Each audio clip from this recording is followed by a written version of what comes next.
je passerai rapidement sur ces trois points. Donc, ce sont des points clés où le digital peut faire face. C'est le GIS, ou bien en français c'est le SIM, le système d'information géographique. Il y a le BIM, qui est le Building Information Model. Il y a le SIM, qui vient aujourd'hui avec force, qui est le City Information Model. Voilà. Aujourd'hui, notre société est équipée de cet appareillage grâce à un partenariat qu'on a pu valider et faire avec Leica Geosystems. Donc, Leica Geosystems sont présents à travers leur maison Berry au Maroc. Ils ont, on a tout de suite sauté sur l'occasion et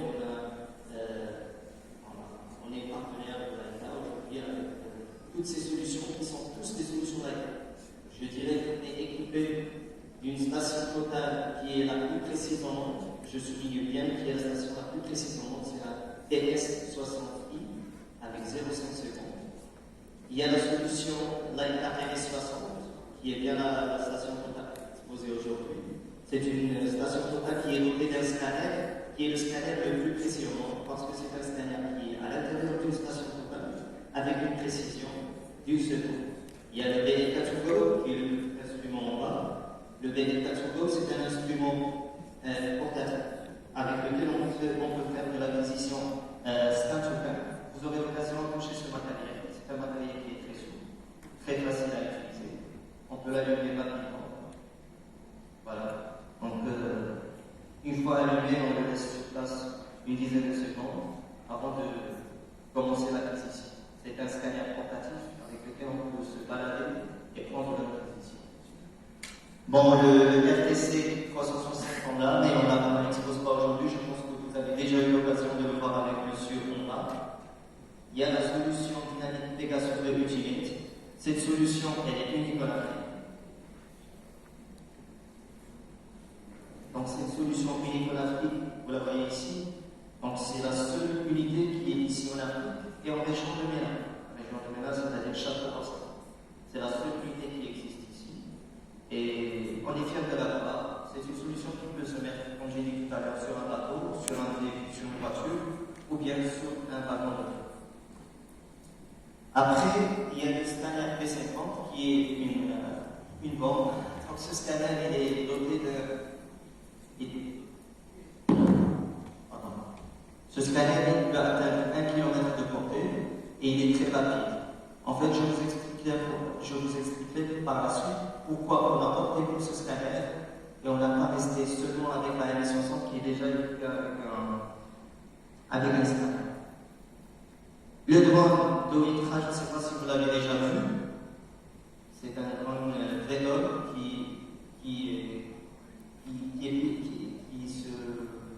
qui monte, qui a un décollage vertical. C'est un drone qui a un décollage vertical, c'est très important. Il a un décollage vertical et un atterrissage vertical. Donc, ça évite de le détruire et de le casser. Donc, les endommagements, la plupart des drones à valeur fixe sont endommagés lors de l'atterrissage, alors que ce drone, il n'a pas ce souci-là. Il y a deux solutions aériennes qui se montent sur avion. Aujourd'hui, c'était des déplacements pour avion. Et on est en train de déployer cette solution. On l'a bien reçu ici au Maroc il y a une semaine. C'est l'ALS 80 HP et l'ADS 100 de l'ALS. C'est deux solutions. Le premier, c'est l'ADS 100. Donc, si vous savez, je ne sais pas si vous dirigez avec ces deux instruments, l'ANCFCC, qui est l'Agence nationale de la conservation foncière et de la cartographie, ils ont l'ADS 80. Aujourd'hui, on est allé chercher la grande sœur de ce capteur. Donc, ce capteur, il est comme les capteurs de satellite. Il a des capteurs plus qu'une caméra. C'est des capteurs, comme les capteurs que je prends, ils font de l'acquisition continue, en monte. Après, on a l'ALS 80. Donc, aussi, c'est le grand frère de l'ALS 70 que l'agence de la NCCC a déjà acheté. Donc, l'ALS 80 HP, il a une vitesse double par rapport à la LS70. La LS70, il est à 500 000 points par seconde, alors que la LS80, il est à 1 million de points par seconde. Maintenant, je vais passer rapidement pour parler des deux éléments sur lesquels on va se pencher aujourd'hui, qui sont le bâtiment et l'infrastructure, et l'apporte des solutions sur ces deux volets. Pour le bâtiment, voilà. Donc, cet instrument que vous voyez là-bas, qui est la LS60, qui a été utilisé pour faire un projet pilote au Maroc, qui est le premier projet de son type. En fait, c'est une équipe qui a piloté ce projet. Donc, à travers cette solution qui est la LS60, je dirais plus que c'est une solution plus qu'une station totale, parce qu'elle est vraiment très précise et en fait très utile. Qu'est-ce qu'on faisait avec? On faisait du levé et implantation millimétrique, je souligne bien millimétrique. Donc, pour avoir à faire une implantation millimétrique, il faut avoir bien sûr un rattachement millimétrique. Ça, c'est très important. Donc, qu'est-ce qu'on avait fait? En fait, c'est un projet pilote. Je dirais pilote parce que personne n'a pu répondre aux besoins de mon client, qui est maintenant un partenaire. Et c'est que cette solution qui nous a permis de faire ça. En fait, qu'est-ce qu'on faisait? Le problème, l'objectif de notre émission, c'était l'implantation tridimensionnelle d'un bâtiment. Le bâtiment de CFC, à Casa Final City. Le bâtiment de CFC est un bâtiment qui est assez complexe. On avait à implanter sur une façade des caissons et des bonbons.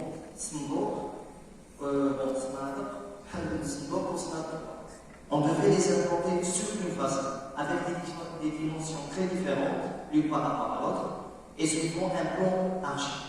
Comment on va faire ça? C'est très difficile. On avait des plans 2D. On a pris les plans 2D, on les a convertis en 3D. On a modélisé les plans 2D, on les a convertis en plans 3D. C'est-à-dire que chaque caisson avait ses coordonnées X, Y, Z dans l'espace de la partie qui était en retrait et la partie qui était en face.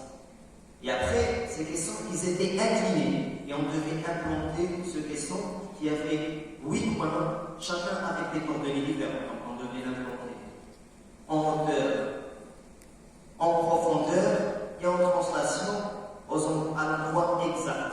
Et chaque élément était différencié par rapport à l'autre, soit en termes de hauteur, soit en termes de profondeur et même en translation. C'était une tâche très compliquée. Donc c'est grâce à cet instrument qui peut implanter des plans 3D qu'on a pu faire ça. Bon, je vous présente ici voilà, solution géométrique innovante pour le bâtiment. Qu'est-ce qu'on peut faire pour l'implantation de façade, pour l'implantation de la façade de CLC? Qu'est-ce qu'on a fait? On a commencé par la documentation de l'état des lieux, donc avant de s'engager dans le projet. Donc, normalement, c'est les workflows qu'on a développés nous-mêmes. Avant de toucher au projet, on a documenté le projet pour que le ouvrage ne vienne pas en dernier lieu dans la phase finale pour lui dire l'état de ces bâtiments n'était pas comme ça au début, c'est vous qui avez implanté ça mal, ou ça, ou ça. Pour ne pas avoir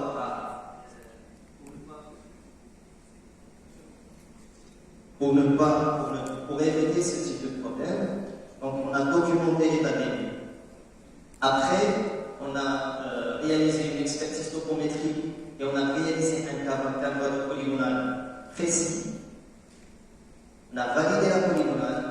Ensuite, on a procédé au calage du bâtiment en faisant un levé de l'existant. On a levé l'existant et on a fait un calage en se basant sur l'existant. On a travaillé avec un rattachement rouge. Après, on a modélisé le bâtiment 3D. J'ai déjà parlé de tout ça, mais bon, là, on va comprendre ça en détail. Je pense que j'ai déjà parlé de tout ça. C'est ça, donc la réception d'un polygonal, calage des points de des façades, modélisation, 3D, implantation des éléments tridimensionnels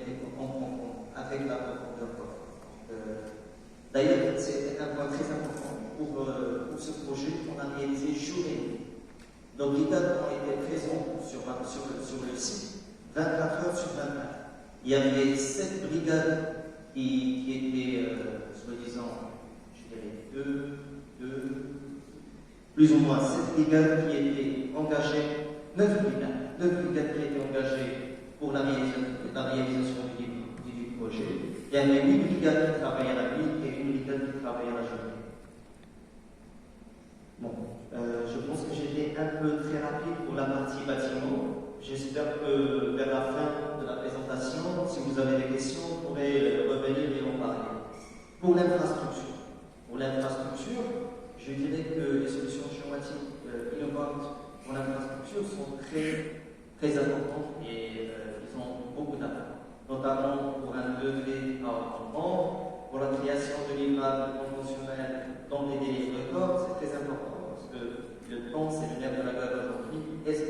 Quand est-ce qu'on peut réaliser la prestation? Comment on peut la réaliser? Est-ce qu'à travers un petit passage, on peut avoir toute la donnée exhaustive? Non, ça c'est très important. Après, on reviendrait toujours pour dire que les solutions innovantes aujourd'hui, ils permettent tous d'avoir ou de créer des visions virtuelles 360, ceux qui servent directement et indirectement à une documentation tridimensionnelle de l'ensemble des données. Qui dit documentation dit archivage. Mais aussi un point très important qu'on ne doit pas oublier, c'est le monitoring de l'état des lieux dans le temps. Je m'explique. Donc, si vous réalisez, je dirais que aujourd'hui, une entreprise du BTP qui réalise du VRT, qui réalise par exemple un tronçon d'autoroute, veut faire une réalisation sur un grand tronçon, soi-disant sur 100 km, sur 100 mètres d'autoroute. On va faire un premier passage avec l'instrument qui est le mobile mapping system. On va documenter l'ensemble de l'état des lieux. On va l'archiver. La différence aujourd'hui entre une documentation avec photo ou vidéo et la documentation avec cet instrument, c'est que la documentation avec cet instrument est une documentation géomatique, topométrique, précise, avec imagerie et nuage de temps. L'autre passage après réalisation du projet, on peut comparer les deux résultats, voir si le projet a été réalisé conformément au plan d'exécution et autres. Donc, c'est ce que je veux dire par monitoring pour auscultation. Les ouvrages d'art. Quel est l'apport des solutions, notamment le SCAD 3D pour les ouvrages d'art? Le SCAD 3D est une solution qui permet la capture de la réalité à travers des nuages de points 3D géoréférencés ainsi que des photos 360. On dit bien géoréférencé. Pourquoi? Cet instrument-là, il est différent du RTC 360. Je pense que vous avez tous vu le RTC 360. Vous l'avez vu lors de la présentation de M. Omra. Vous étiez présent, non? C'est les mêmes groupes, non? Non?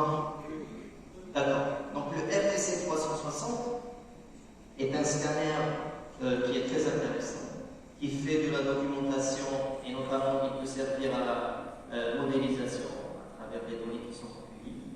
Mais la différence entre le RTC 360 et le PC30, qui est d'ailleurs cette unité-là, j'aimerais bien préciser que cette unité-là, il y a deux unités ici en Afrique. Ce P50, il y a deux unités en Afrique. Il y a une qu'on a acquis. Il y a une autre que OCTMS ont acheté. On a acheté la solution plus ou moins en même année. Je crois qu'ils l'ont acheté l'année dernière. On l'a acheté janvier. Donc c'est deux unités qui existent en Afrique, mais c'est soi-disant unique. Quelle est la forme de cette unité? Donc cette unité exerce directement les ouvrages d'art. Pourquoi? Parce qu'elle a une précision qui peut plus ou moins s'approcher des précisions topométriques. Quelle est la différence entre cet instrument et l'autre instrument dont on a parlé tout à l'heure? Je pense que vous avez déjà une idée par rapport à ça. Non?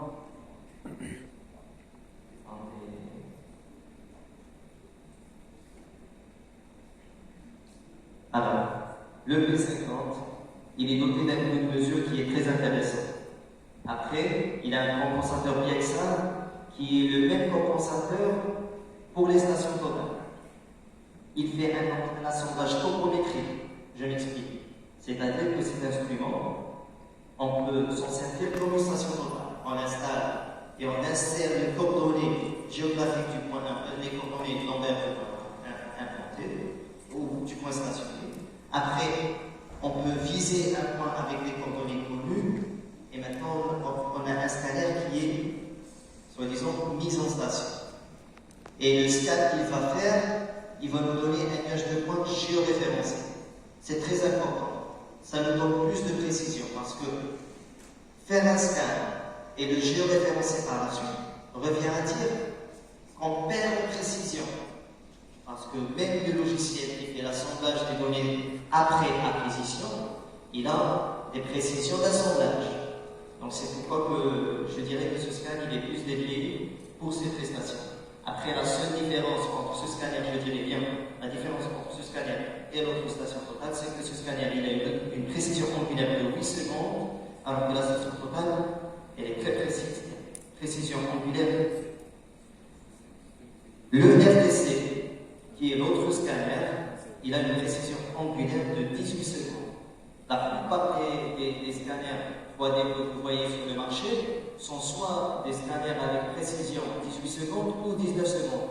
Je ne sais pas si ces termes de précision sont très importants pour vous, mais pour nous, chez CTV Solutions, on est très soucieux de la précision. C'est très important pour nous. Bon, après, ça, je vous donne une idée sur les divers types de livrables qu'on peut dériver ou acquérir à travers des solutions 3D. C'est soit des tracés en plan, soit des profils, soit un archivage de nuages de points 3D. Quand on dit un nuage de points 3D, c'est-à-dire les coordonnées X, Y, Z de chaque point. Et enfin, les visites virtuelles qui sont très importantes pour la communication et pour les instructions visuelles. Là, on a notre équipe sur la photo. Ils sont présents aujourd'hui avec nous pour vous présenter le matériel. C'est l'un des ateliers qu'on va faire aujourd'hui. Donc la cartographie mobile.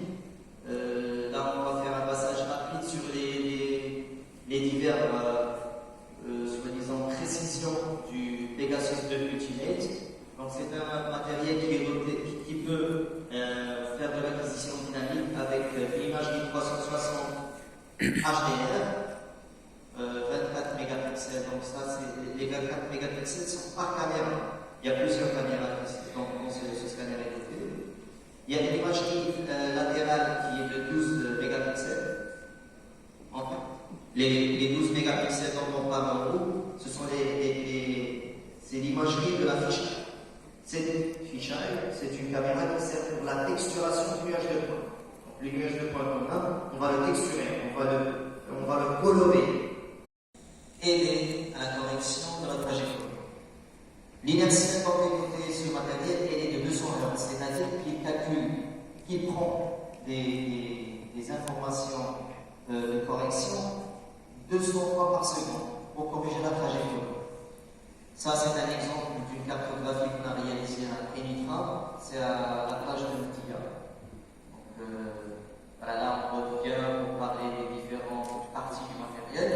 Les caméras d'inspection de sol, on les a pas ramenées aujourd'hui, mais ce sont des caméras dont on est équipé et qui servent pour faire des orthophotos et voir l'état de chaussée. C'est très important pour les travaux routiers. On va passer rapidement sur la partie de précision. C'est que le scanner dont le système est doté, il a une précision inférieure au millimètre.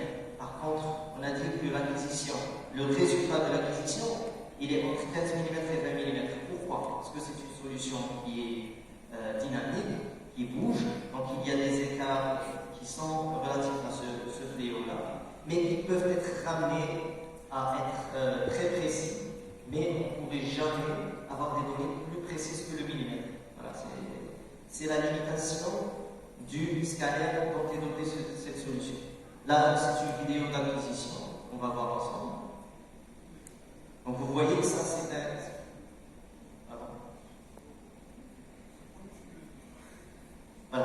Ça, c'est une acquisition dynamique. Vous voyez, c'est l'instrument qui est... C'est une vidéo de l'acquisition. C'est une acquisition réelle. Vous voyez le véhicule. Vous voyez ça, c'est les photos issues de la caméra Fisheye qui est installée sur le haut de la voiture. Vous voyez qu'elle est déformée, mais parce que vous voyez les 360. Vous voyez toute la trajectoire de l'acquisition. En fait, la qualité, ça c'est la qualité de la caméra Fisheye. Juste après, on va voir quel est l'apport des caméras de côté. On va attendre que la vidéo se termine. Et après, on va voir l'apport des caméras de côté. Donc, je crois que vous avez vu, c'était rapide. Ça, c'est une acquisition réelle qui a pris quelques minutes, mais qui contient beaucoup de données. Alors, ça, c'est une capture lors de l'acquisition que vous voyez tout à l'heure. Vous voyez le wagon qui est au fond, là. Donc, à travers les caméras de côté, regardez comment on peut zoomer sur l'objet. On peut zoomer encore plus pour voir et même essayer de lire la plaque du véhicule. Donc c'est très important. C'est très important. Ça a des utilités interminables. Donc les détails sont très visibles sur ces photos. Après, les solutions, une solution ne peut être complète qu'à partir ou qu'à travers les softwares qui vont nous aider à générer des livrables effectifs. Donc voilà, cet équipement, il est équipé en software qui est très puissant et qui peut nous aider à extraire beaucoup de choses et qui peut, à travers l'intelligence artificielle, faire l'extraction automatique de tous les données acquises. Disons une classification et une vectorisation. Bon, je reviens sur les livrables qu'on a vu tout à l'heure. C'est les mêmes types de livrables qu'on peut acquérir aussi avec le système dynamique. Je vous remercie. Je pense que j'ai été un peu rapide et un peu. Parfois, j'ai pris plus de temps à expliquer des choses que d'autres choses. Mais maintenant, j'aimerais bien que vous me posiez des questions sur